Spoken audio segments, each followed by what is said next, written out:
What is going on, everyone? You got Jason Aponte in the building. You got your boy Brad Graham with the SF Niners. We were going to come to you guys today to talk, draft prospects, free agents, stuff like that. But what's been going on around the social verse, if you will, Mr. Aponte? I don't know, man. I woke up and I see a bunch of stuff, and I'm trying to be nice, and I'm gonna try to be calm here, more than anything. And maybe I'm just gonna be here. I know you guys want me to yell. Maybe I'm just gonna be here to speak some sense into some people. Let's just talk facts, okay? Let's not talk what some person said. Let's talk facts. That's what I'm here to do. But Brad, missed you back home. Happy to be back here. And yeah, all right, look, I'll say this.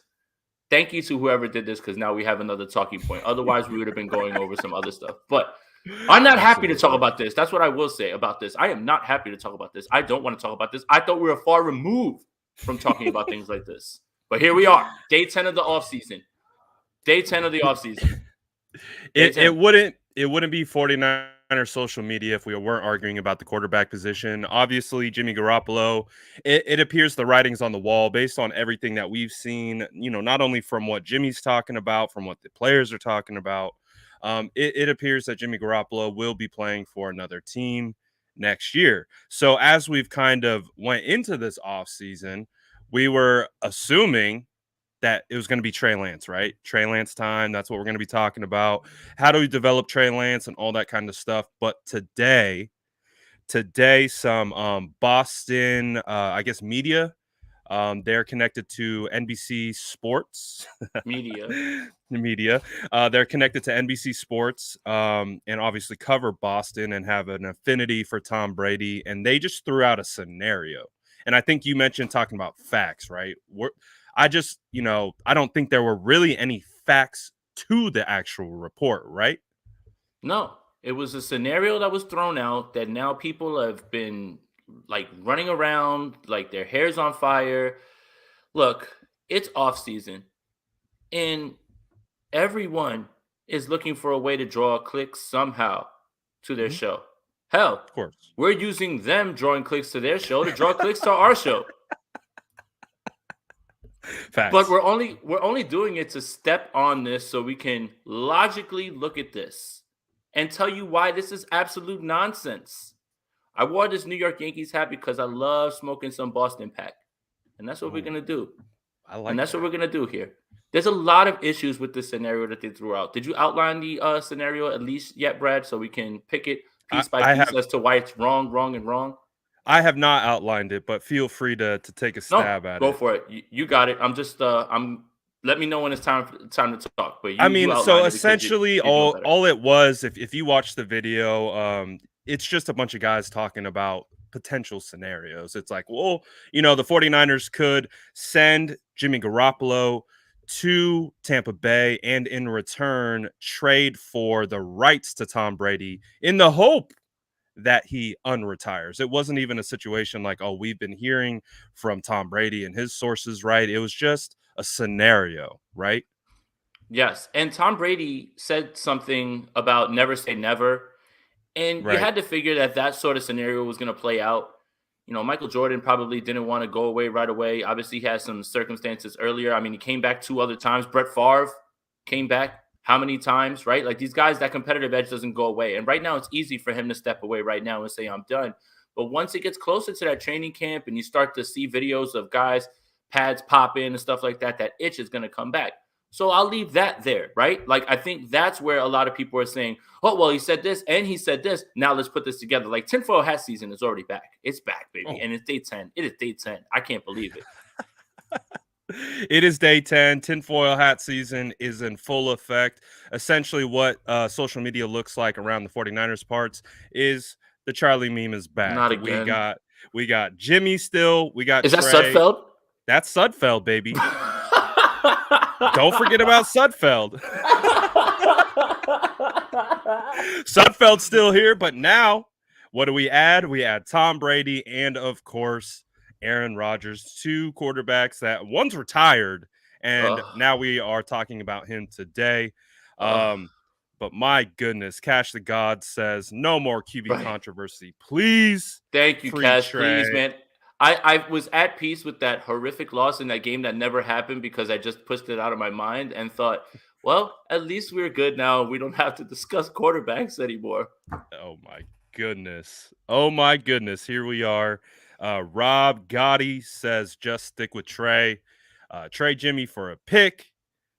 Don't get got by the Bucks. So let's explain why this entire scenario is completely made up and devoid of any sort of fact or any sort of logical explanation, like any sort of logical thought. Ready? Yes, go. A few things. The 49ers would trade Jimmy Garoppolo for a guy that they hope comes back instead of getting some draft capital for him. Number one, stupid thing.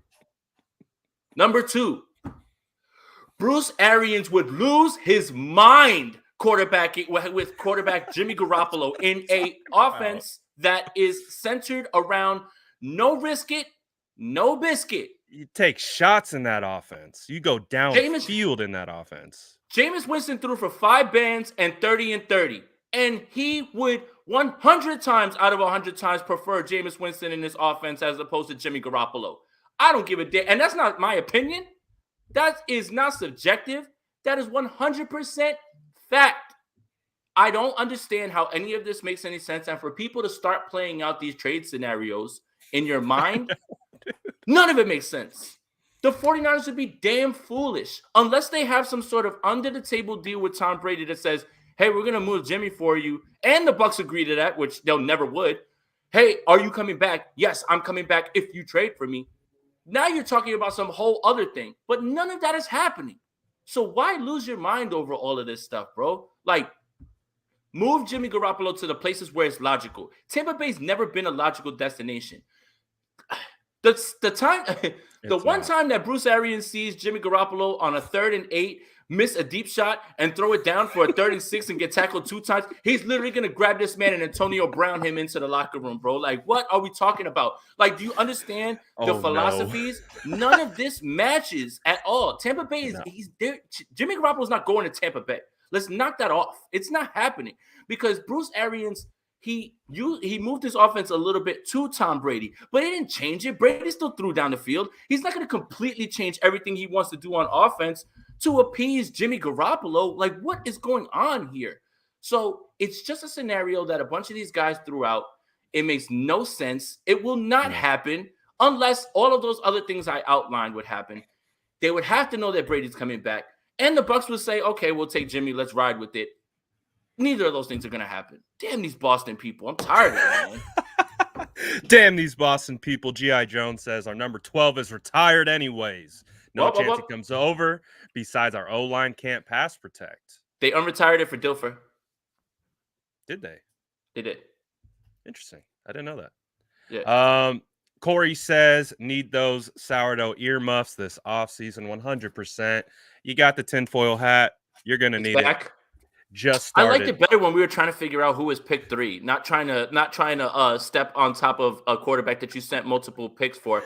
Brad, I want to piggyback off a tweet that you sent because I thought it was brilliant and I think it was perfect. Here's one part. Tom Brady, if you can get him for a year, let me say this before I say what I want to say. If you can get Tom Brady for a year, then myself, I wouldn't have a problem starting him for 1 year. For 1 year, right? Just 1 year. But what you said was not allowing Trey to play again is a little bit of a weird space for Trey Lance because it starts to a little bit. Right. It starts to put you in the thought process of, oh, do they not believe in Trey? Do they feel like they didn't get it right? And I agree with that. But I will say this. If Tom Brady was a free agent and he went to Kyle and was like, bro, 1 year, let's ride. I think Kyle says yes. And I think I would be okay with that. I would say he'd probably come at a decent salary too, knowing that he's got the money, he's got the accolades. He just wants to win at this point, right? So I would say that, but this scenario that they laid out is entirely impossible. It feels impossible because it implies that Jimmy Garoppolo would be on the Bucs and Bruce Arians would sign off on that, and that would never happen. I think Bruce Arians would walk away from coaching the Bucs before he let that happen. I see that. I know that their beat writer came out today and said that Jameis, he doesn't expect that he'd come back. But if they had a choice between Jameis and Jimmy Garoppolo, I think Arians 100 times out of 100 times says bring Jameis back because of what the steps that he took last year, and he knows he can throw the ball down the field. Just the philosophies don't match. That's the part that's weird. Absolutely. And that's one of the biggest things. Even before this Tom Brady thing was floated, people have been talking about, the link potentially trading Jimmy Garoppolo. As Rob Gotti says here, if it's just all talk, let's talk about where Jimmy's being traded. Well, we were talking about the potential of Jimmy Garoppolo being traded to the Tampa Bay Bucks. The problem with that is, like you've already alluded to, schematically, it doesn't really align with what we've seen from Bruce Arians, like the Carson Palmers that have been in his offense in the past, or Ben Roethlisberger. Even I believe he had some time over there with Andrew Luck for a little while, and Jameis Winston and guys like that. Jimmy doesn't really fit that mold, and especially with what we've seen out of what they're trying to do. You mentioned the no risk it, no biscuit. Jimmy Garoppolo is the opposite of that. He is, all risk analysis, and he tries to not put himself at risk, but we've seen that that's not always going to happen. So it's kind of a double negative, right? At that standpoint, not only is he a little bit timid in taking the deep shot, he's also can misfire on the quote unquote, you know, Wide open unrisky guy down the plays, field. I guess. Yeah, Or the exactly. or So or the shot down the field. Like, I mean, like Bruce would have to call a shot and say, "You're throwing it to this guy. Just throw it." And I don't know if that would be beneficial to him because that's just not part of his game. So yeah, so I hear you. GI Jones says, however, if we got Brady, we win 2 Super Bowls. What is your thought on, just like, clearly this is a nuanced topic. You and we're gonna look at this from every possible angle and then make an opinion. We're not just gonna be like, oh yeah, Tom Brady makes sense, right? But let's, just like this. If Tom Brady you were to put him on this roster, how it's been built, obviously we don't know who's going to be back and who's going to be added. But do you see a scenario where Tom Brady is winning Super Bowls with Kyle Shanahan on this roster? still a win now team. And if it's going to be for 1 year, and Trey will be 22 next year if he sits another year, still in a great spot, man. And if this was any other quarterback, I would say no, absolutely not. But it's Brady, and his team is still Mhm. win now. And you have to remember too, with Brady comes maybe another guy that if you start lining up in 22 personnel, Gronk and Kittle? you could start smashing people. Oh Oh my goodness. God. Oh goodness. So All look, right. Now you're getting if it me was excited. right, if it was anybody else, I would say no way, just roll with Trey. But it's Brady, and he has to come as a free agent. No way you trade anything for him. Nothing. You can get something for Jimmy Garoppolo right now. I was just in Mobile. That Senior Bowl class, that draft class, it's not great. It's not great. Right. And you want to talk about play on the field raising value? Well, the market is raising Jimmy Garoppolo's value at this point. Watch Mike Tomlin speak with Malik Willis for 45 minutes after practice. Very obvious that he was on the sideline looking for O-line and his quarterback. But if he gets Malik Willis, it's not to just start Malik Willis. It's to sit him behind a veteran, i.e. Jimmy Garoppolo, who will become the new stopgap across the league. That's where he's going to be. 1 or 2 years while you fix a rookie or you figure out your situation, it all fits. That doesn't fit. That doesn't fit in Tampa Bay. Like Mike Evans runs a lot of goes.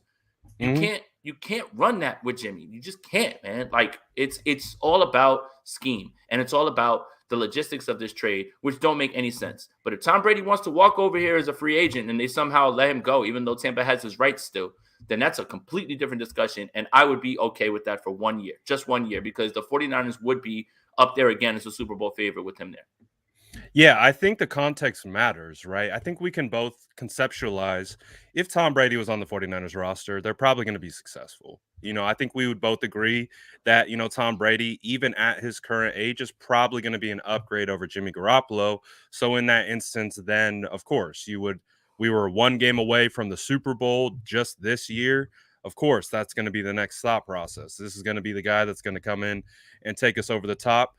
But that's unfortunately not what the details are, and there's a lot more moving parts to this situation than just, hey, Tom's a free agent, wants to come over. Keith Murphy says, you're correct if you think Shanahan is frustrated with Jimmy. I'd love to see Jimmy go there just for the Arians press conferences and sideline antics. Man, if you want to see a golf hat get slammed and stomped on 35 times in a Golf game, hat. Yeah, Nice. I mean, Arians golf hat, bro. Of Like, I mean, course. it schematically just doesn't work. And with the Steelers, they can run the same offense that they ran with Matt Canada last year with Ben Roethlisberger. Yep. Short intermediate throws to Deontay Johnson. You take a shot here and there to Chase Claypool. Chase Claypool is who they thought Jalen Hurd was going to be. And it works, right? Like that fits. See how that fits? Right. And a run first team defense. Yep. Arians wants to Najee's push. talking about how he would bring Jimmy over. That's what I'm saying. Like that all fits. But like this whole Bruce Arians offense, it's not tailored to Jimmy Garoppolo. And if you want to see something spectacularly fail, that's where it would happen. And apparently that's what Keith wants to see. But we know the 49ers are going to want to put Jimmy in a position to be I want successful, or picks at for least, Jimmy. yeah, Picks for agreed. Jimmy. This is a nice topic because I saw today, per Pro Football Talk, Mike Florio, Big as we Jimmy know, Garoppolo guy, Mike Florio, by the way. big Kyle Shanahan guy as well. Big 49ers guy, Mike Florio, by the way. You got Yes, you got to put it up there like that. He loves the 49ers. Loves No, him. he doesn't. He hates No, them. he doesn't. Yes, sir. James says, are the 49ers 100% sure about moving on from Jimmy? Because as Florio put out today, we've seen it too from other reporters of high regard. What if the 49ers keep Jimmy, or they're not actually ready to move on from Jimmy? Do you think that's a scenario, or do you think that's all part of the pump up and drum up trade conversation? This day 10, man. Oh my God. When is camp gonna start? Everything that you saw from body language, press conferences from Jimmy Garoppolo, everybody saying thank you, all of those things should be your clue. And then when you look at the contract, there's one more year. So what? You let Jimmy Garoppolo stay and then walk and you get nothing? Especially, this is the year to move him. The quarterback class is thin. And this is why everybody went apeshit last year trying to get somebody with those first 5 quarterbacks, right? Like those guys were not going to be any one of those first 5 quarterbacks. And now we can throw Davis Mills in there. Any one of those first 5 quarterbacks will go number 1 in this draft this year. Any one of them. Davis Mills might even be a first rounder this year. Davis Mills would absolutely be a first rounder this year if he was in this draft. Yeah. That's why everybody went crazy last year because they knew the draft class this year. If you don't move off Jimmy Garoppolo this year, because you'll never get anything higher than you're going to get for him this year, Brad used the word earlier, and I'm going to use it, mismanagement. Absolute mismanagement. Rip the Band-Aid off, start it, get moving. Rookie contract. Move on. It's done. It's done. Florio, talking to you. I know you're watching. Just because the Vikings aren't going to win anything, don't ever put any of that bad juju on us. All right? Leave us alone. Absolutely. And like you said, day 10, it's something that we're going to keep talking about. Clearly, it's dominated the timeline today, but we understand it doesn't take a lot to dominate the timeline in the off season. So this is the particular topic that we are talking about today. Cap speaking says it's not worth losing another year of Trey under his rookie contract. Play the kid and roll with the punches. And Jason, I know you remember this. I know you remember emphatically this talking point when leading into the offseason about Trey and Jimmy. Do you get, and this was media, this was draft pundits, this was everyone. Should the 49ers sit Trey Lance 2 years in a row because he didn't play in 2020? Remember that topic? Trey Lance didn't play in 2020. Are you going to want to sit him for 2 straight years?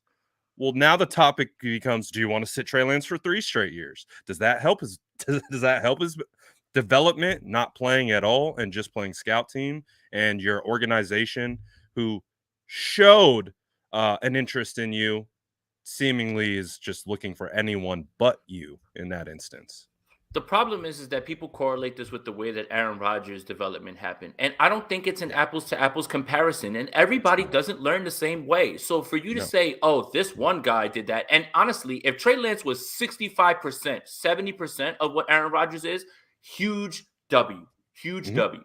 So when people tell me Aaron Rodgers sat for 3 years, that doesn't correlate to the way that Trey Lance is going to learn, right? And that shouldn't be the benchmark. Well, Aaron Rodgers sat for 3 years, so you could sit for 3 years and you could be like Aaron Rodgers. We'd be lucky to get 70% of Aaron Rodgers out of Trey Lance. And right now, again, I was at peace with this loss because I thought we were done with this. And it's over. Like, it's move on time. It's done. We don't have to discuss it anymore. Start the development, right? But here we are.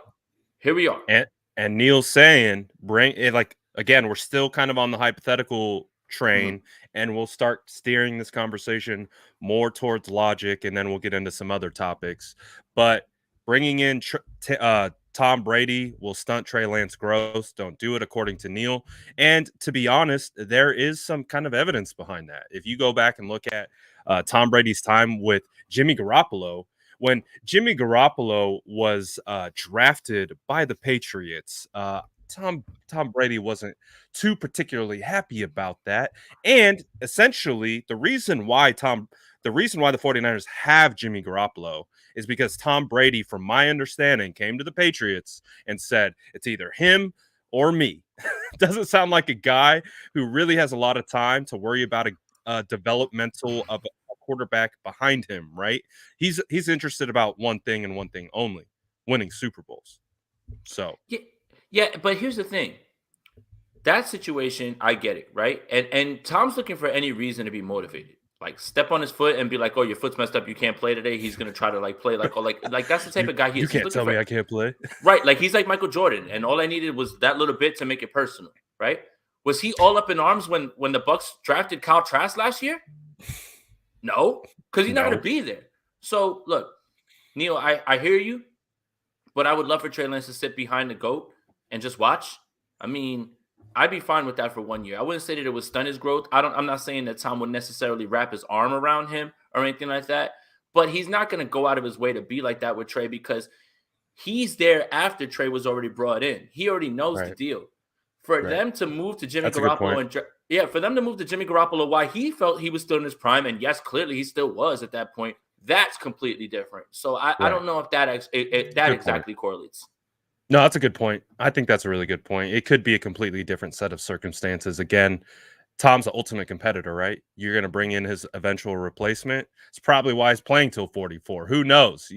Maybe Jimmy Garoppolo coming in is actually the reason, and he still has that chip on his shoulder. And then, of course, he wanted to come to the 49ers after, the almost Super Bowl win with Jimmy Garoppolo leading the way, and the 49ers turned him down. Yet another chip on the shoulder. But again, we are talking about a guy who is retired. He's not playing currently. So it's again just one of the off season our first off season rumor mill. It's not even a rumor. It's not even speculation. It's just literally a talking point. That's Oh, the craziest thing about this. Is like, we're gonna do what we do, right? We are gonna analyze it from multiple angles, but we also realize right now we're analyzing something that is like what, 3%? What if you dude, put a percentage on Tom Brady being traded to the 49ers, what percentage would you give it? point zero zero zero zero zero zero zero one. Yeah, 100%. My God, it's day 10. Day Day 10. 10. I'm just gonna put a count. I'm just gonna put a counter like on my wall right here. Like I'm just gonna be like day 11, day 12, and just it's. I'm sorry, Brad. Just keep going, man. Just keep going, man. I got you, man. I know exactly how you're feeling, and I'm sure our listeners do too as well. Jesse says, from a business standpoint, there's no way Jimmy Garoppolo can stay another year. We can't afford him. This team is built now for a quarterback to be on a rookie salary. Also, to piggyback on that, 49ers moved Jimmy Garoppolo. The cap hit is like it's less than a million and a half, I think. So that's you clear about 24 million, 25 million. They currently are sitting around 2 to 3 million in available cap. Uh, there's going to be some probably. Do you think there's going to be some offseason signings coming our way? Maybe this would be a nice opportunity to kind of transition off, something that we don't think is going to occur and isn't even really a range of outcome. It's just a talking point, and so we're addressing it. But Debo Samuel is going to be up for a contract extension. Nick Bosa is being rumored to be in the range of 30 plus million on average a year. Pay that man his money. So do you think, that it would benefit the 49ers to have a quarterback on a rookie salary? Absolutely. And look, we're gonna get into actual football things that actually have tangible meaning and actually can happen when we talk about Yes. Senior Bowl and draft and team needs and things like that. And that's what Yes. I did in the Senior Bowl, right? I love to look at wide receivers. I love to look at running backs. I love to look at quarterbacks, and I love to look at edge rushers. But I had to look at everything and team needs. Some of these new holes that are going to be lifted on this team by free agents and things like that are going to be addressed in the draft. How many are going to be addressed in free agency? Now that's the part that you really have to think about, and how much money is going to be allocated to, let's just say they don't draft the safety and they've got to get somebody who they feel like is going to replace Tart in coverage. That'll be better than Hufanga. Maybe they'll have a guy that, I have, you're gonna be proud of me, Brad. I have some big men lined up right here when we talk about Senior Bowl. I did some lineman stuff, but Let's you go. never know, right? Alex Mack might not be back. Lincoln Tomlinson might not be back. Brunskill might not be back. What do we know about McGlinchey's injury? Now, all of these guys can't be addressed in one draft. And do you really believe that all of the guys that you drafted last draft are going to fill them in? How many of those guys do you need a veteran for that you need to bring in? What about a running back? What about another wide receiver? There's going to be 3 wide receivers on this team that are going to be under contract. I know Jawan Jennings is not currently under contract right now, but there's going to be 3 of them, and I suspect it to be Brandon Ayuk, Deebo Samuel, and Jawan Jennings, right? So a lot of the way that they're going to fill this roster out is going to be some draft and some free agency. So you need every single dollar. The year after is when the cap blows up. So that's why you can sign guys, change their money from signing bonuses to guaranteed, and just work that cap to just move money around, and then when the cap explodes is when you can go crazy and do whatever it is that you want. But yeah, that's a great point. Not everything's going to be addressed in the draft, right? There's some guys that I found that I feel like can be impact players right away for the 49ers with their first pick as of right now at 61, where it's like plug and play. But how many of those guys are there in the draft later on that maybe you need at a position of need? And that's the part that is a little hairy. So there's different ways to skin a cat. There's different ways to build a castle. You still have to be able to fill in with free agents while replenishing yourself in the draft. So that's a great point. Absolutely. And to wrap up the quarterback conversation, and 30 minutes almost. I know. 30 minutes about someone else's idea. Flew by. Thank you, NBC Sports Boston and Zolak, you nut job. Smoking that Boston pack per Jason. So we smoking that Boston pack for 30 minutes. It's somebody open a window. Official band name music. Plot twist: Tampa Bay comes to SF, forces Trey Lance out. He goes to some other team and becomes the can't do no wrong because he's a winner guy for the next team. Trey Lance is not going anywhere. Please no. Again, mismanagement is the word that pops to the top of my mind. Dawson says, I'm for Trey Lance, for his growth, and I'm tired of the rumors. Just want a response. And I agree. Too, so Dawson. I think that's a great, also, Dawson, good job. That was a great kind of just, that's a period at the end of the sentence. We're going on to a new chapter. So let's kind of transition here. Let's talk about draft. Let's talk about free agency. And I think you made a really good point, because we're not going to be able to address plug and play guys solely through free agency and solely through the draft. There's going to be some moving targets. But when you're looking at free agency, again, we've polled, the fan base. The fan base is hot and heavy for a cornerback. Do you think the 49ers would attempt to sign a free agent cornerback or continue to try to draft a cornerback? I mean, we have a case study from last year of the 49ers taking 2 cornerbacks in the draft. So what are your thoughts on the position of need and how to potentially fill that need? I think the 49ers bring in a cornerback, but not the cornerback everybody wants. Everybody wants J.C. Jackson. I don't think they're going to pony up for that. So if that helps, I don't think that's happening. I mean, when you look at what happened with Ambry Thomas and his growth, and also I got a little feeling that Jason Verrett's going to be back. Yep. So Emmanuel Mosley's here, Jason Verrett, Ambry Thomas, Lenore. Demo. They'll bring in a guy who can be a depth piece. That's a nice name. I don't think they're going to get a top end guy like that. I don't think that's just something they haven't valued. No, they haven't. Everything is in the trenches. Everything is the trenches. It's going to be, edge guys, offensive linemen, that type of thing. So, yeah. Absolutely. I just don't think it's going to be J.C. Jackson. I know that's what everybody wants. No, it's JC Jackson, it's Stephon Gilmore, it's the high-end brand names, but that's the part of the offseason that we're in. I'm not gonna lie to you, Jason. I have fully convinced myself that a DJ Reed reunion needs to occur. Oh man, after he cooked Leo Luna with that hype Hey, video, man, he's got to that he's got to apologize. that hype video was fire, and It was Leo's fire. part in it was beautiful. Like, It was fire. it was so good, but But I really we got to get them on a pod and oh, we get them to will. hash it out. We will. We'll have to. But I just like the idea because he can play slot corner. He can play outside. He has and you can probably get him at a mid-level deal. I do. I like him. I don't know. I was posting that I was tagging him on IG and we had some good back and forth, but I could see an opportunity where maybe he is willing to have a return. But if the 49ers are going to attack a cornerback, I would imagine it's going to be mid-tier, especially if it is free agency. And I've talked about it before too. I would imagine Jason Verrett returns too, because if he played a full 16 game season in 2020 and re-signed on a 1 year $5.5 million deal, he's probably not getting a lot of calls from other places, would you say? And And which then could in turn, also coming off a season-ending injury, could lower his price, right?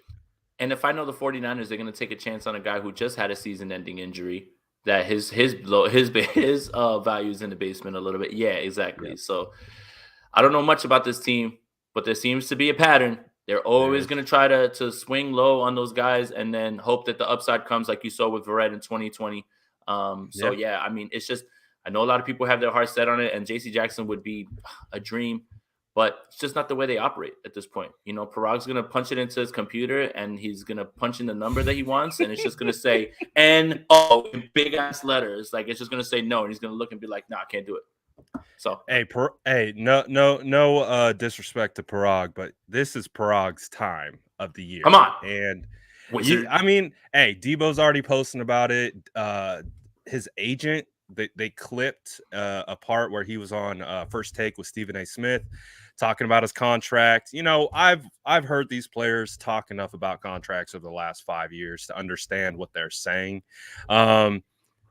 Feels like they want the bag, and we know it takes some time to get the bag, at least from this organization. So we're gonna continue to see how that plays out, because right, 49ers need to extend a couple key players, uh Ask Debo Kittle, ask Samuel Trent, being one of them. Ask ask all of them, man. It's a journey. It is a journey.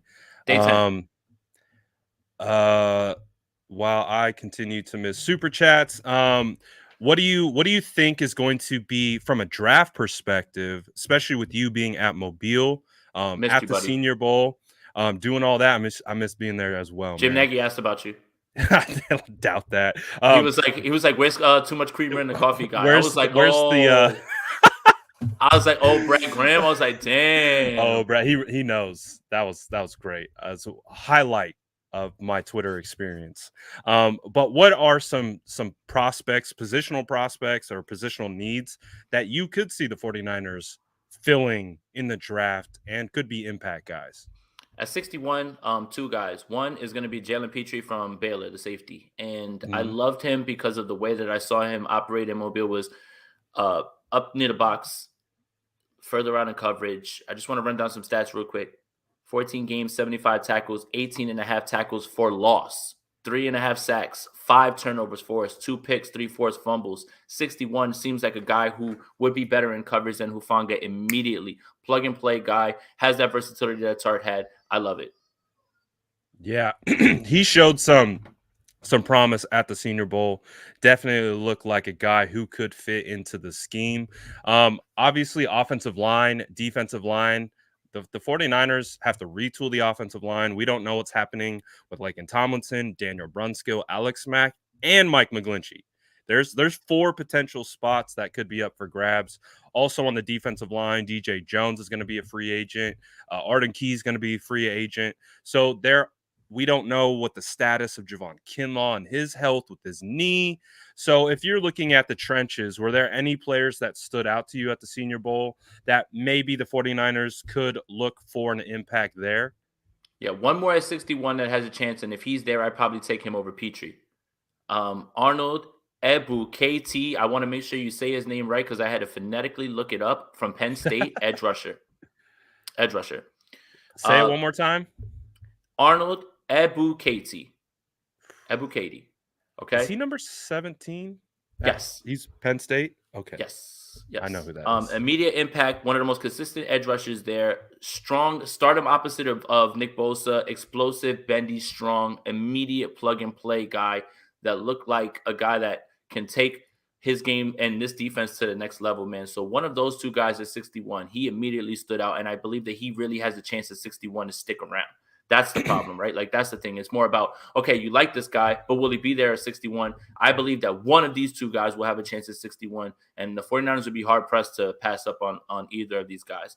Trenches guys, and I know you're going to love this, buddy. I did a lot of lineman work. I asked a lot of people who were there. I asked a lot of people who were lineman coaches who had played the position. I picked their brains. We sat, I talked. What should I be looking for? What am I looking for when I'm evaluating? One guy, Cole Strange from Chattanooga. He's a guard. Ooh, now, I like them. You like that, right? Okay, cool. Yeah, I do. He took reps at center as well, too. So he's a natural guard, but he worked in Mobile as a center. So again, the 49ers have to find a way to lock down the center position because they don't know what's going on with Alex Mack. Cole Strange was really good going later on into the week. The second day was horrible to evaluate, guys. It was pouring rain. It was like that scene in Forrest Gump. Nobody can catch the ball. Nobody can throw the ball. Guys couldn't keep their feet. It was the worst thing I've ever been through in my life, while being the best thing I've ever been through in my life. But Cole Strange is one guy. Two, Matt, well, let's go. Offensive tackle, North Dakota. Not North Dakota State, North Dakota, okay? Don't get excited, guys, all right? Like, not everybody played with Trey Lance. He's a big body guy. Oh, he's a big man. He's a big man. Boy. Look, he struggled a little bit earlier on in the week, right? And I mean, but there was some edge rushers there, man. I'm talking about like Ebu Katie and Mofe and dude, like, all those guys. FSU, like, yes. Oh my God, Jermaine Johnson is like, I don't even want to mention Jermaine Johnson because he's not going to be there at 61, so it doesn't matter. No, We're not. The 49ers are not getting him, but he was incredible, man. But Winfrey too, like he was. Uh-oh, am I by myself? All right. Winfrey was there, but he was interior. But well, let's go. He did so well against the edge rushers that were there. I mentioned all those guys. He did particularly better as the week went on. Struggled a little bit. Started at left tackle. Don't know if he can make the transition. Are you there? All right. That's weird. I don't know.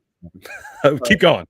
So he started all his games at left tackle at North Dakota. I don't know if he can make the transition to right tackle because Trent is there, but big body, played with technique, a lot of power, very athletic, actually. Got to the second level very fast, can help with this outside zone scheme and whatever it is that they want to do in the run game. I really, really enjoyed watching him play. As the week went on, he got better. He didn't take his losses too personally. He worked on it. He worked with the offensive line coaches, and he got better and better. He's a giant man. I believe he's like 6'6", 6'7". He's huge, man. Like as soon as he comes on the field, you immediately notice him. But he got better when he played with technique, and he got better as the week went on. So there, Brad. I hope I made you proud, man. I did some offensive line work. I'm still not done. The film is there and everything, but I had to get away from just watching wide receivers and being like, oh, that was a nice catch. The 49ers don't necessarily need to address that right away. I'm sure they're going to draft a wide receiver, but they have bigger positions of need right there. So, yeah. Oh, wow.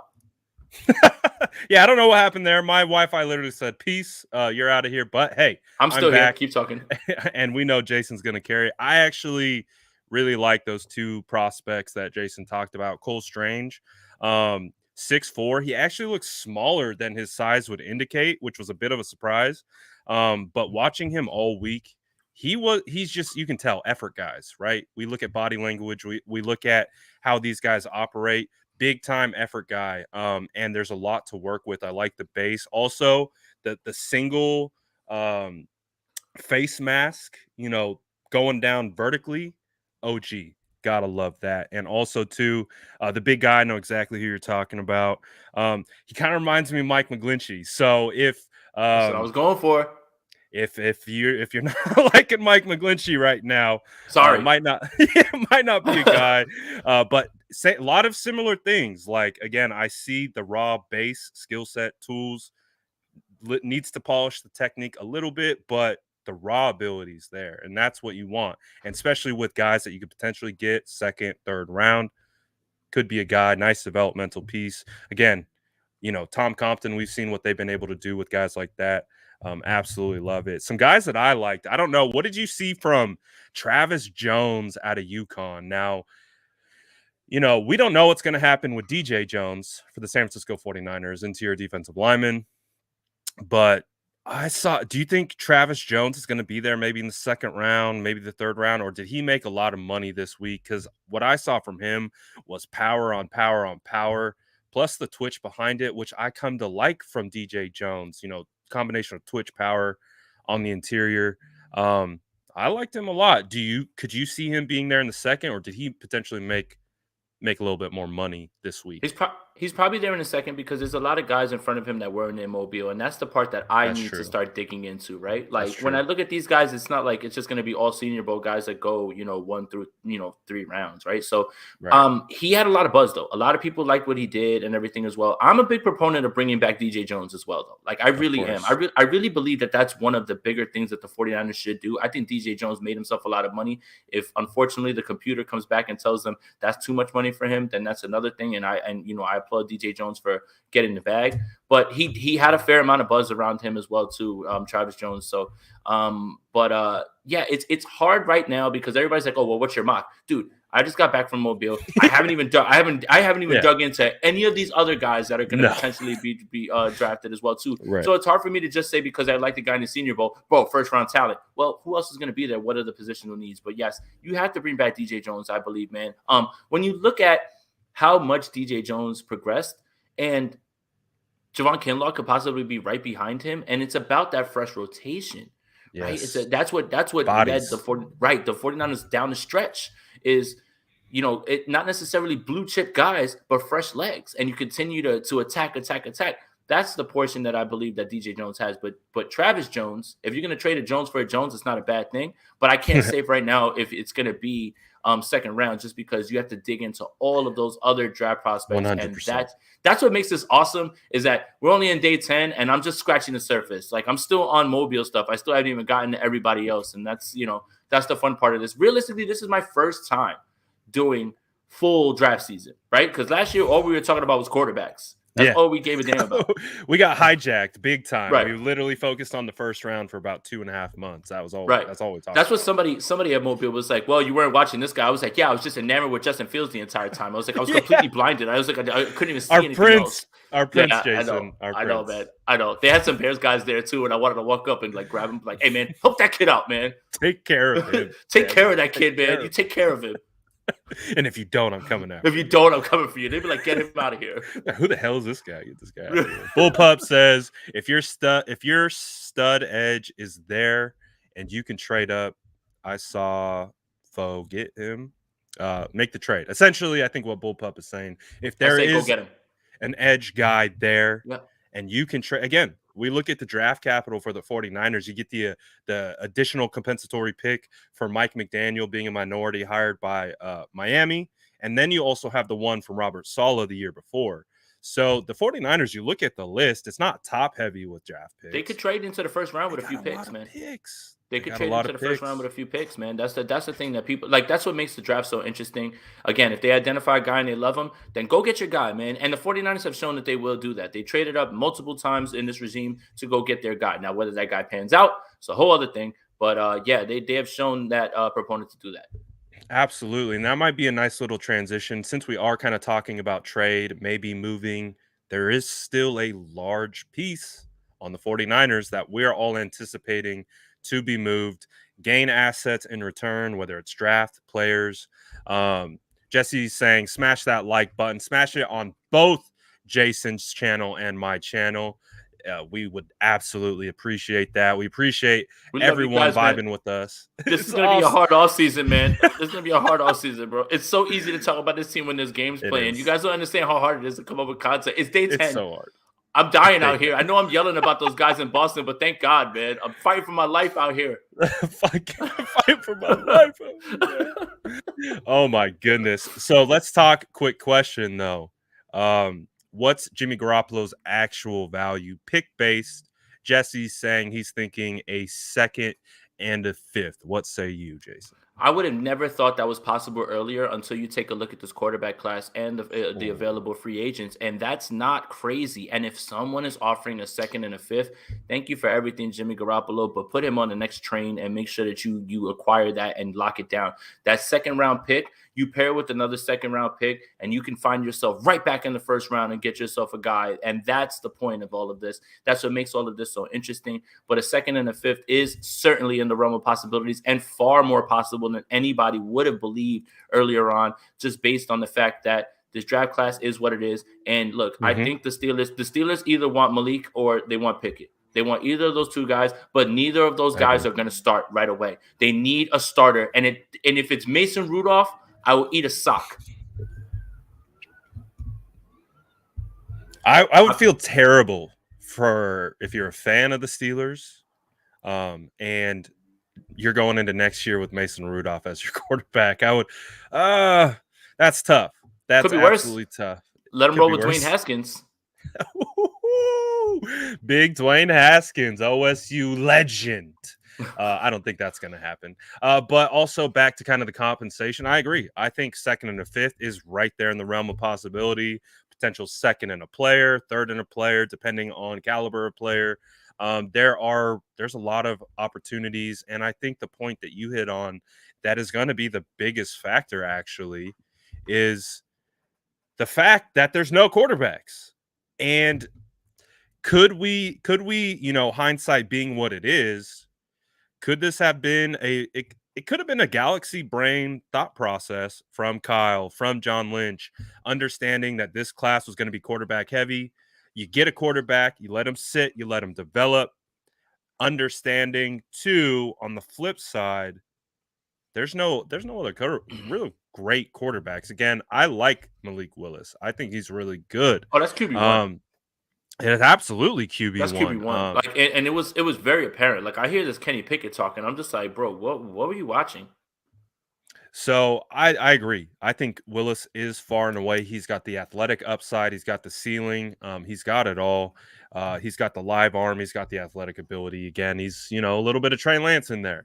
But will they tag him as a developmental guy? Will they tag him as a day one He starter? needs he needs work. Yeah. So that is going to be what's interesting. But what have we seen from Jimmy Garoppolo? Jimmy Garoppolo has proven to be a quarterback who can mentor and bring on a young rookie. The circumstances could be a little different. He could go into that understanding, that situation, been through it, might not be as big of a deal, but that could be a selling point for a franchise who wants to also draft a guy, right? I'm not trying to make a joke, but whatever. I guess I am trying to make a joke. Yeah, Like, the make the Steelers joke. trade for the Steelers trade for Jimmy, and they don't tell him they're going to draft Malik Willis, and then Malik walks in. He's like, I know that ain't who I think it is. Poor Jimmy, man. If he didn't know, that would be so bad. But hey, crazier things have happened. But I agree. I think that's kind of in the range of possibility with kind of what we're seeing with the potential value of Jimmy Garoppolo. But again, the 49ers, if they want to move into the first, they have the capital. They have a player that is going to be a huge asset this offseason. Of course, the conversation about Jimmy is going to be a polarizing one within our fan base, but I think we also You think understand so? he is viewed a little bit differently outside the fan You base and think so, stuff like Brad? You that. think it'll be I polarizing? think, I don't know, maybe I think Good so. God. I Good think God. so. Please just end this as fast as possible, man. Please. We got this from Corey. He says Niners trade Jimmy and Greenlaw to Washington for a first and a third. No, they're That's a gonna need to big come haul. up. They're gonna need to come off a little bit more than that too. Like a first and a third, Yeah. and probably another pick from another year, man. But Or yeah, I first, like third, and a it. player. I like it. I like it, Corey. You could get like a starter on defense potentially. I Who like it. knows? I like it. James Vega says thoughts on Anthony Lynn, and we haven't talked about this, Jason. Nope. We haven't talked about the addition of Anthony Lynn, and we haven't talked about the departure of Mike McDaniel. Let's Shout talk out to about that a little Logic. bit. Shout out to Logic, the hitman. Let's talk about it a little bit, but let's start with thoughts on Lynn bringing in Justin Jackson, running back who's been with the Chargers for his majority of his career up until this point. I like it. As a Justin Jackson dynasty manager, this would please me. No, It would I look. please me as well. Let's throw this away. Let's throw that away. No, he's actually a He's very solid back. There's a very yeah, solid back. No, he's a very solid back. And if you got a chance to see him when Eckler actually went down and he was able to take the full workload, he's a very good back, man. I really do believe that. And I would love that. Pair him back with Lynn. And we'll talk about the impact of Lynn, but I love that idea. The 49ers are going to bring in another running back, but it's not going to be a flashy name. Sorry, guys, there's going to be no Saquon Barkley trade. Like, let's just no, throw that out as well, too, because I saw that being floated around. Hey, look, yes, those edits look really dope. He looks amazing in that suit, and everything, but no, not yeah, going to happen. But nope, Justin Jackson would be somebody that I would be highly intrigued with, man. And I think that would be an absolute great depth piece. And if, God forbid, was pressed into duty, could absolutely handle, a spot start here and there. I really love that idea, James. That's a really good one, honestly. absolutely. And I'm with Jason. I own plenty of Justin Jackson shares in Stunks. Dynasty. I am a quiet Justin Jackson truther. So, and I believe he's still about 25 years old, right He's around very that young. range. So there's still some tread on that tire, and Stunks.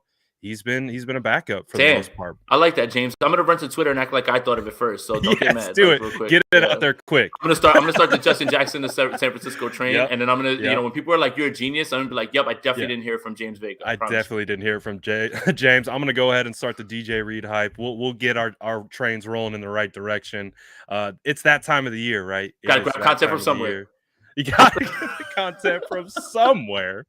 And if we can't find it from somewhere, we will create it. So If the that is Boston the guys aren't vibe. giving it to us, then we got to take it from our viewers. Appreciate you, James.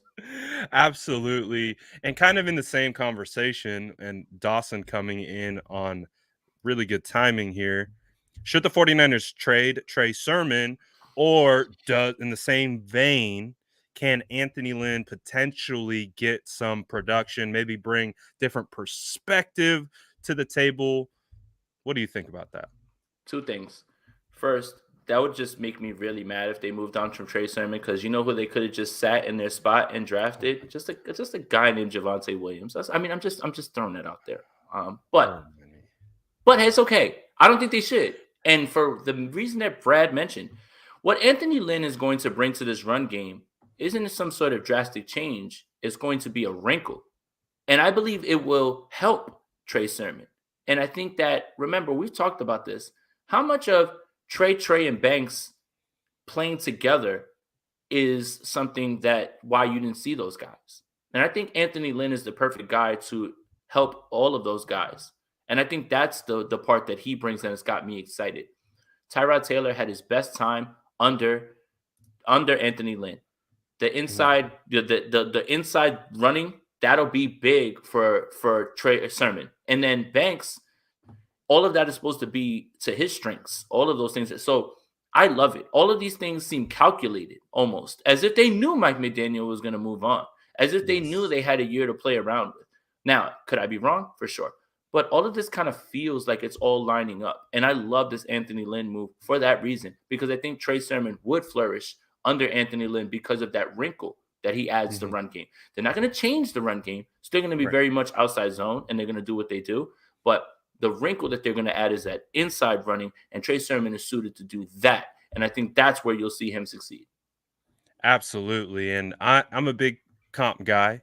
And when I saw Anthony Lynn and just People took immediate that tweet wrong. People they took that did. tweet wrong with And you. that's fine. That's perfectly fine. I'm okay with it. I've accepted that anything that I tweet in 2022 will be misinterpreted. So I'm okay with it and I'm vibing with it. You're only But I crazy until they don't see the vision. That's it. You're only crazy until they don't see like what's going on. exactly. And I really, honestly, it is what it is.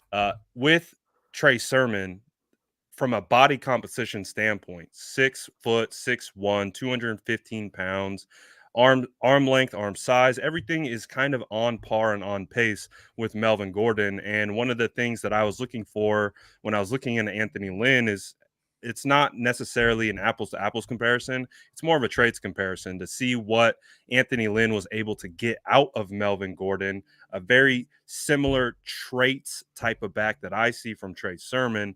So I'm just looking at it from the sense of there's a potential to get more out of Trey Sermon than what we saw, because I think it's pretty clear with Trey Sermon. it was just kind of the same thing we're seeing with Elijah Mitchell a little bit. Just, trying to find the vision, trying to find the gel behind the offensive line. Then he gets hurt or kind of gets relegated to the doghouse a little bit, if you will. And we just didn't see much of him this year. So I'm very interested to see what Anthony Lynn is able to do, bring in a fresh perspective. I still think Elijah Mitchell's going to be RB1. I think Elijah has proven to be RB1. The transformation of Elijah Mitchell when he came back from injury after I think he missed those 3 games, we're like, oh, there it is. There's the vision. The speed that he possesses, the quickness, the physicality, that was always there. We just needed to see the vision come with it, and then we really got to see Elijah blossom. So it's going to be interesting to see what happens with Trey Sermon. But what do you envision for Anthony Lynn? Do you think he will slide into that Mike McDaniel role where he's offensive coordinator, or do you think he's just going to be kind of the assistant head coach / running back coach? Like, what do you see with Anthony Lynn, and overall, what do you feel of the move with McDaniel's leaving? A few things. A guy who has instant recognition, head coach, has a track record of running that thing, which is what the 49ers want to do. And then the Tyrod Taylor thing is really what has me excited. When you watch the ascension in Buffalo from running back coach to offensive coordinator to head coach, all of those things, Shady McCoy had some of his best years under him, and I am including those Eagles years where he was allowed to run wild. And Tyrod had his best time in this league under Anthony Lynn. Instant recognition, adds a new wrinkle, can help with the development. He can have the OC title, but we know who's calling the plays. Like, Kyle's the OC. And look, not to take anything away from Mike McDaniel, because Mike McDaniel is a very big portion of it, right? He understands angles. He understands how to fool defenses. He understands fronts. He understands how to create those gaps, those cutback lanes. I am not taking anything. And that's why he got hired.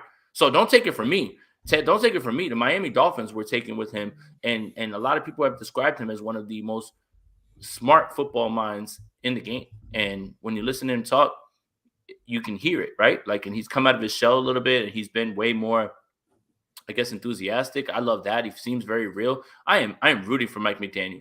Buy your Myles Gaskin stocks in whatever it is. Yeah, like, if you were able to, like, make it through this year with Myles Gaskin, then next year, this year coming up is the one that you should really be excited about. But with Anthony Lynn, it was your first clue that Mike McDaniel was out the door.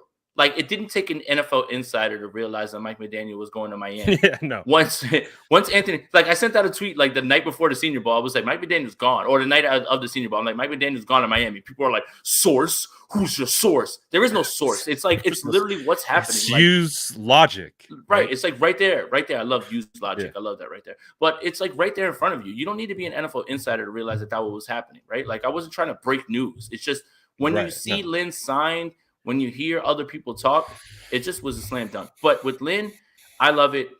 He's a guy who, again, now let's get greedy. Now let's really get greedy.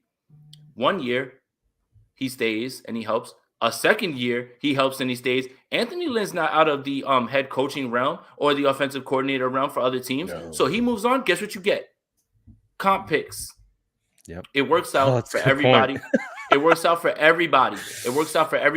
He rebuilds his stock because there were rumblings that he was not happy in Detroit with Dan Campbell. And now he gets to come here. He's a former 49er. All of this stuff lines up.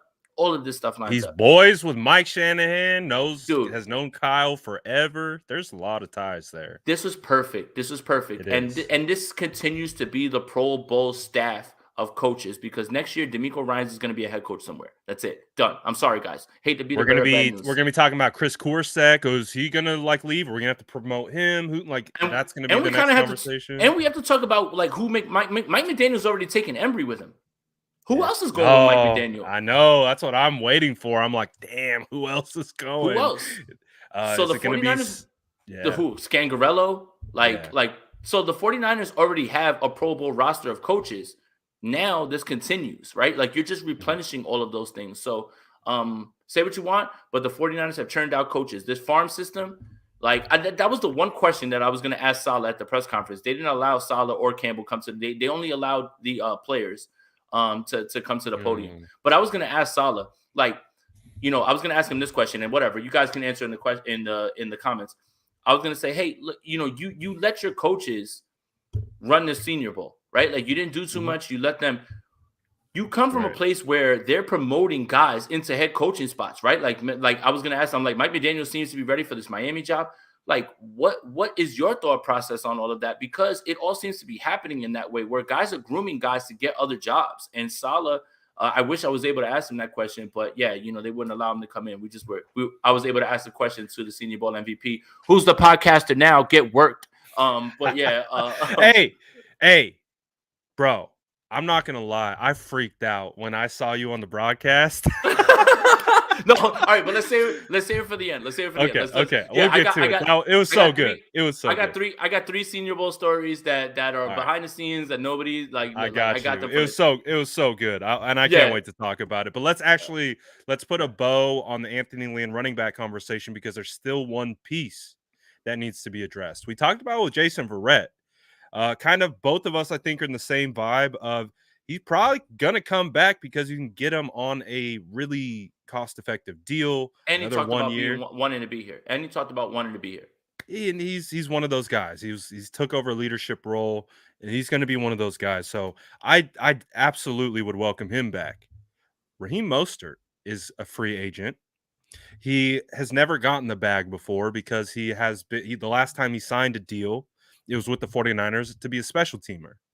Clearly, we know the maturation process. He worked his way to RB1, owns the Packers at this point, but got the knee injury week 1 against Detroit. He's now going to be a free agent. We don't know what's going on with Trey Sermon. We've talked about bringing in guys like Justin Jackson. I think we all feel confident in Elijah Mitchell.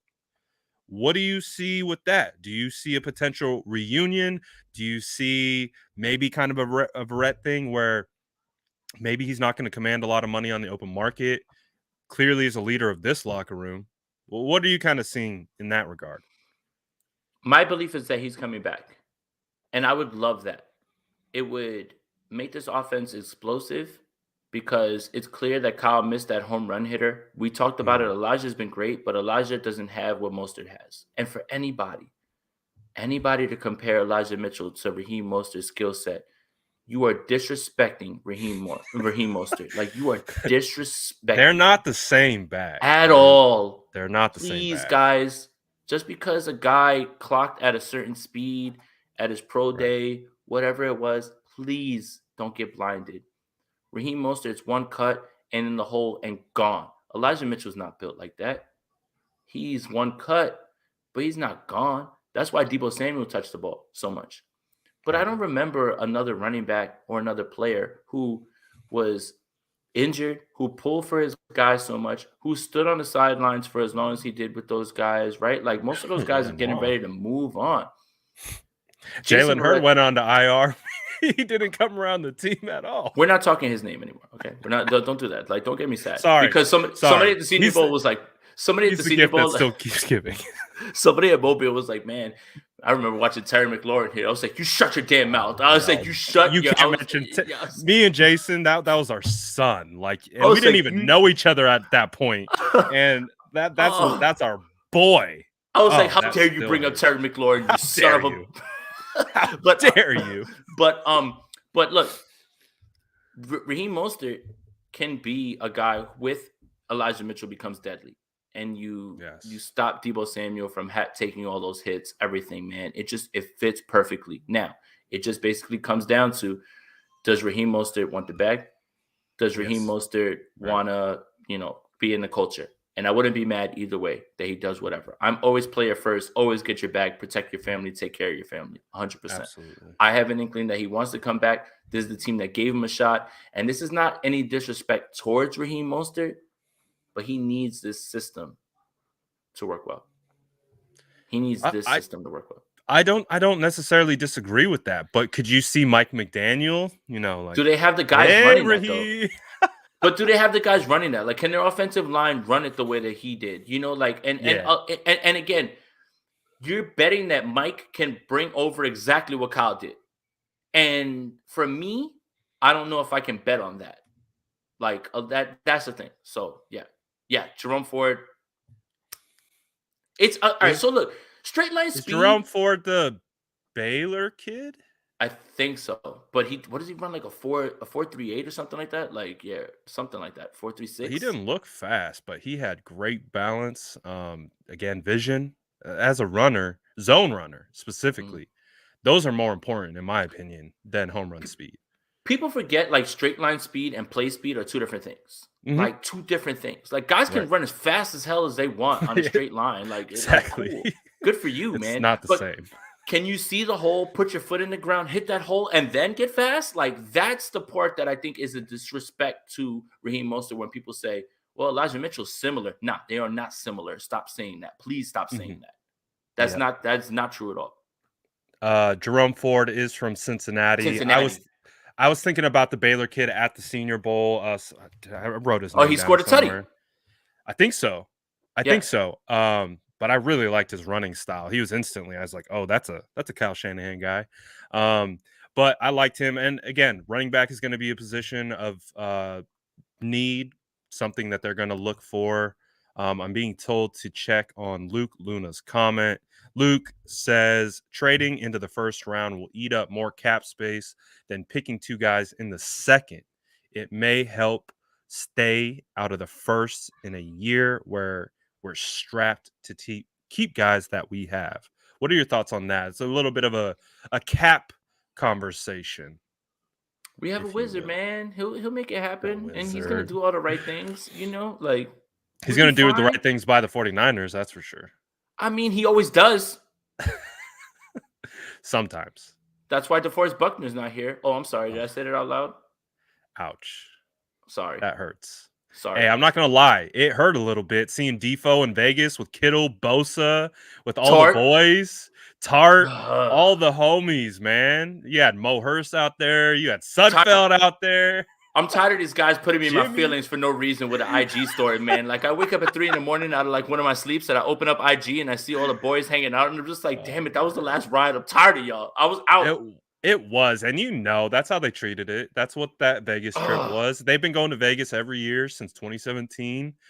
We've gotten some great content out of those Vegas trips, and it does feel like the last one as at least a 49er unit. Clearly, Defoe's already headed out the door, but it Garoppolo left there with something.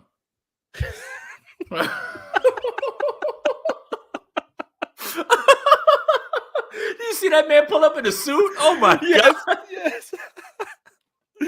Oh boy. Whew. Oh All man, right, I got to bring it what back. a day? What would it be like to be Jimmy Garoppolo in a day and just Oh, be able to just do whatever it is that you want to do, man? Like I'll good for you, it Jimmy. must be Way to go, buddy. nice. Way to go, buddy. Yeah. Way I to go, mean, buddy. heck, we saw him walk right past us at training camp. We're like, oh boy, it's true. The chin Yeah, man. line. Oh my But goodness.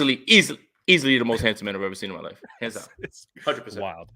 Vish says, hey fellas, excited about the offseason. Love the RB ideas, but it won't mean anything unless O line is stronger. I agree 100%. Any prospects in the Senior Bowl and free agents? I know Jason had already talked about some prospects at the Senior Bowl. If you want to just recap it really quick, the couple Yeah, guys that you saw. Cole Strange from Chattanooga, guard, played a little bit of center. He should be around later on. And Matt Waletzko from North Dakota, he played left tackle, offensive tackle, big guy, looks like Mike McGlinchey. But yeah, I mean, those guys. When I looked at guys, I looked at guys that realistically the 49ers could be in position to draft. Like, there's no point in talking about a guy who is going to be like, let's say, a top 10 pick. The 49ers are going to be there, so it doesn't really Right. matter. These are realistic targets, and then you have to hope that the guys that they drafted, Jalen Moore, Aaron Banks, develop. And you know what? And if Facts. you bring back Lincoln Tomlinson, then a lot of this stuff changes a little bit more. So we're far away. We're far Yes. away from all of that. So yeah. Yeah, so we have at least 3 dominoes that we're waiting to fall. Extension of Lakin, what's happening with Brunskill? He's no, Restricted. I believe he's restricted free agent. Hmm. So they still technically can bring him back They at just a won't match if it's too high. exactly. They could slap him with a tender, right? Third round, fourth round, whatever they want to get in return. So if he does get a deal, does sign somewhere else, then they have an opportunity to get an additional pick from Brunskill. But also got to figure out what's going on with Alex Mack. So there's still a lot of moves that need to happen with the 49ers, but I would assume the 49ers are going to be targeting O-line in the draft and free agency. Just one guy that I came away really, really liking at the Senior Bowl was Boston Collins Zion Johnson.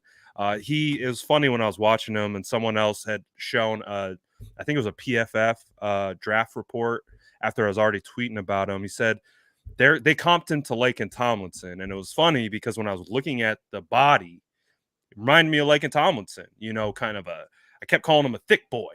He was definitely a thick boy.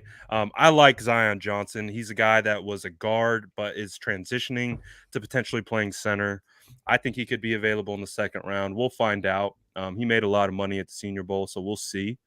But yeah, and I haven't even dug into the free agents yet because we need to figure out who's going to be here and how much then they would spend, because I don't know what you think about it, Jason, but if there are going to be holes on the offensive line, and based on what we saw with the development of Aaron Banks and Jalen Moore, it would probably be beneficial to go to the free agent well and get an experienced guy that's more plug and play than developmental. Would you say that would kind of be your thought process? For sure, and that's why when people ask about cornerback, I'm just like, they're not going to go top end cornerback. They have shown that they're going Right. to get guys who they can plug and play on in the trenches, and that Yes. is just the way that they do things. Agree with it or not, that's just the way they do things. Right. Absolutely. Corey says anybody with two eyes knows Mitchell is not equal to Raheem It's Mostert. not as common as you think, Corey. It really is It not as isn't. common as you think, man. It's too many comps to just, we got mom, can we go out and get Raheem Mostert? No, we've got Raheem Mostert at home. No, you don't. No, He you got don't. Raheem Mostert. No, you don't. No, you No, you don't. don't. No, No, you you don't. don't. Oh my He's his goodness. own man's. He's his own man's. Dean, yo, Dean. block Dean from the chat. He's block Dean from the chat. Would Block Dean take from the chat. That's Mostert it. is definitely a 1 foot plant and take off kind of player, sort of like Terry McLaurin. Uh, I thought we were friends. I, I thought we were you know, friends. I know where we're at, Jason. We scouted Terry coming out of OSU. Um, I guarantee you, both of us ranked him higher than Paris Campbell, and I don't know about Curtis Samuel. I I love had Curtis Samuel. him. I knew that. I had him above both. Like that's where I'm at. He just was Um, underutilized. yes, and he's not a speed guy. He's a technique. I'm gonna work you out the line of scrimmage and then high point the hell out of you. He's a great guy, but I don't see a lot of similarities to Raheem Mostert. But What he's doing is trolling me by saying that. Like, he's trolling me. Get it? gotcha. Is trolling. That's what he's doing. Dean, He's trolling. I see you. I see you. I know you. I think Jason knows Dean. So I that know Dean. We took a picture with AD um, 49ers in Chicago.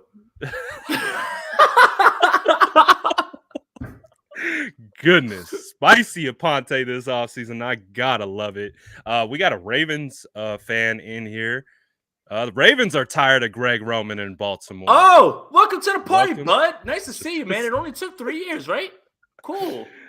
Oh man, bulky Roman, two guys that brought me to my breaking point. Well, Glad all I right, don't have to deal but with them let's anymore. let's talk about it though, because everybody blames Roman for that, like those calls in the Super Bowl against the Ravens. Sorry, 49er fans. But what people don't realize is that they had different play callers for different parts of the field. Like, all those red zone calls were Jeep Christ. Oh God, Jeep. I know. All right, I'm not trying to make you upset. Wasn't he the OC with Tom Sula? Yes, but Oh, but Harbaugh delegated different spots for everybody. So all those fades, yes. listen, we were all frustrated with Roman as well too. But all those Right. fades, that's Jeep Chris, bro. Yeah, I mean, and then of Harbaugh course signed off on that too.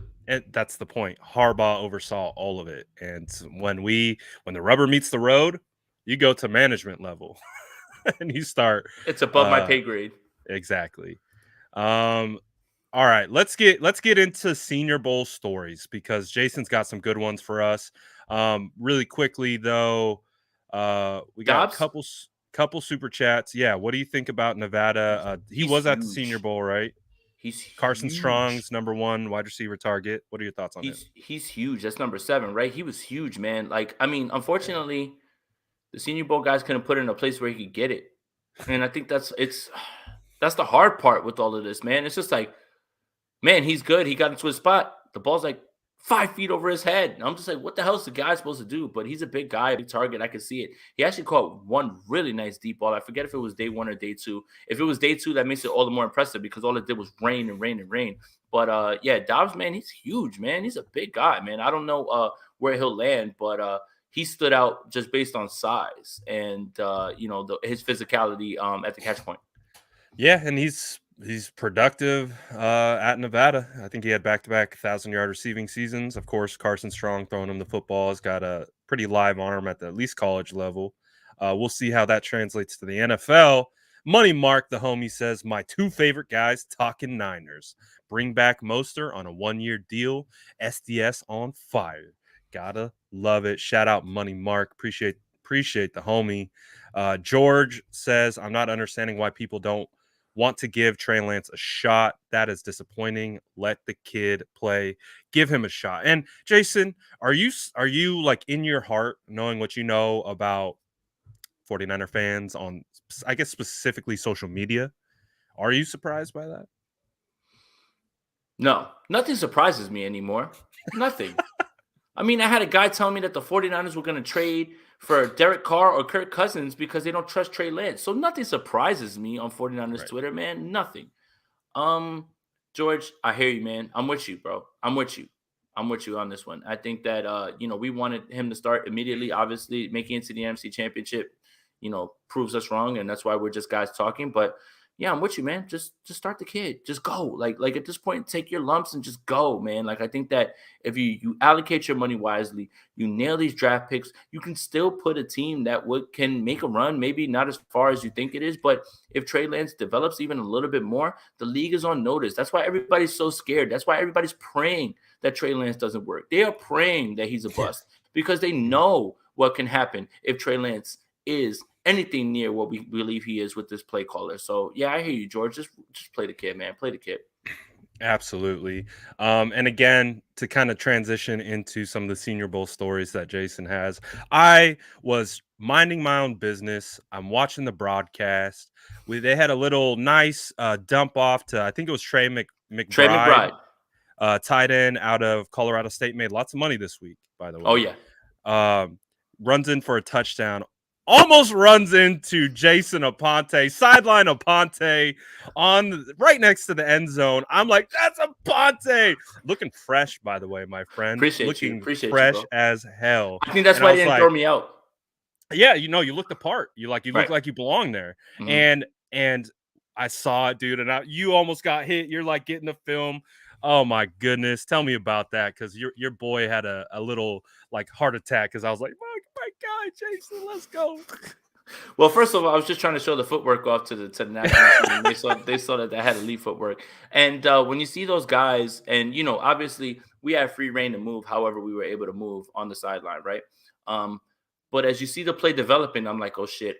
And I was just like, I moved. And my guy, credit to him, Faraz, Upper Hand Fantasy. Let me plug him as well, too, because the video that he has the entire video, and Trey looks him dead in the camera and was like, let's go. Like, it's in 4K. Like, it's a beautiful video, man. It's like the best Great video. shot. Oh, and so he interviewed him the night before at the Player Hotel. That man was putting it work.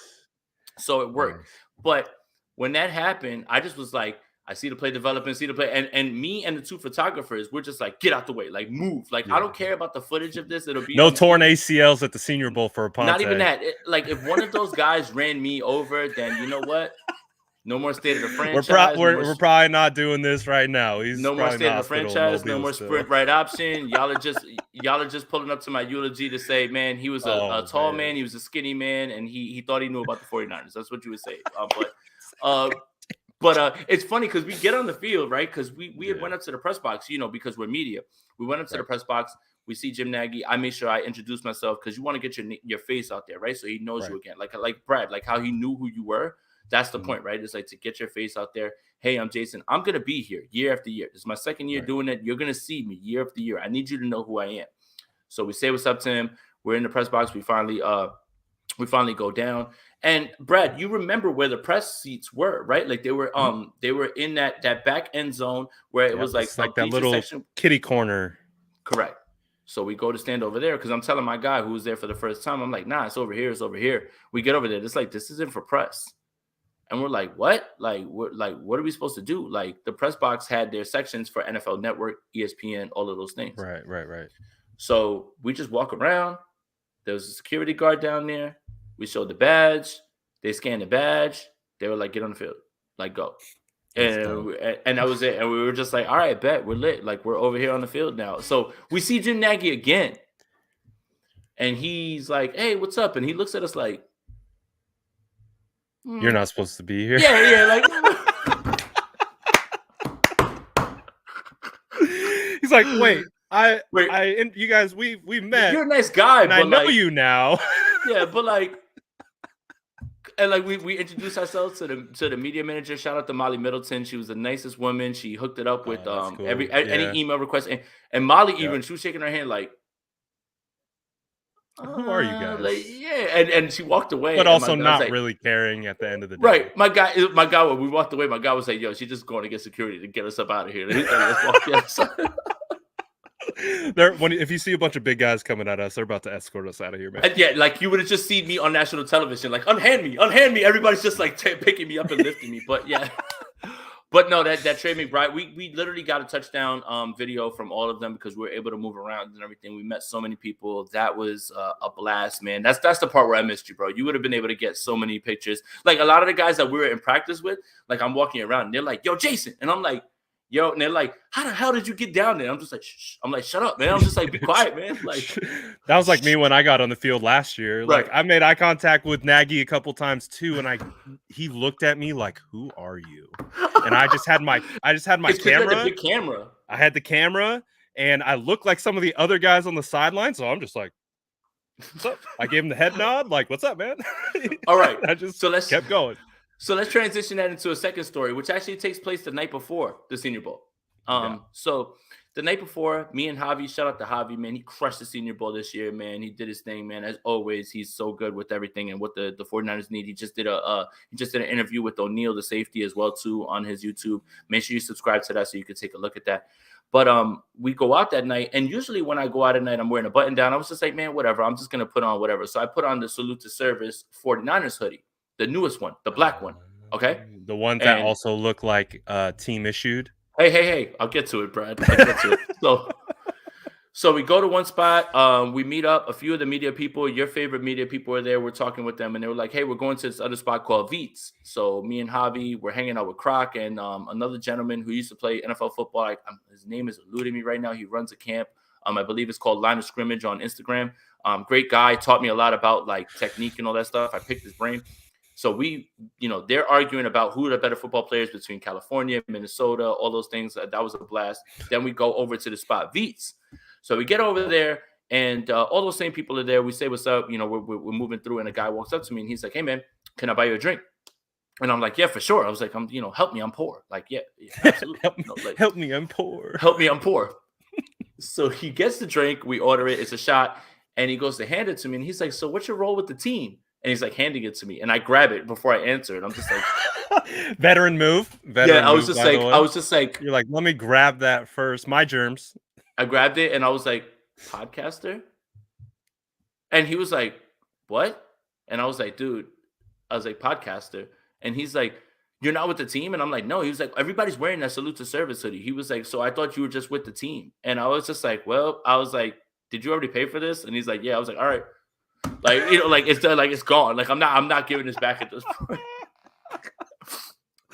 And I assume he's just probably a podcaster himself. No. He's trying to get himself a role in the team. We talked. He's actually from Jersey or whatever. Like we exchanged like info and stuff like that. Yeah. And but that was that's really funny, hilarious to me, man. It's just that I wore it. And then that's what's funny is because Javi was like, why didn't you wear that sweater when we were at practice? We could have just walked down the field. They would have thought that we were just straight up like team personnel, right? Yeah, but oh man, shout out to him for buying that shot. It was electric. Shout out to him for buying that shot.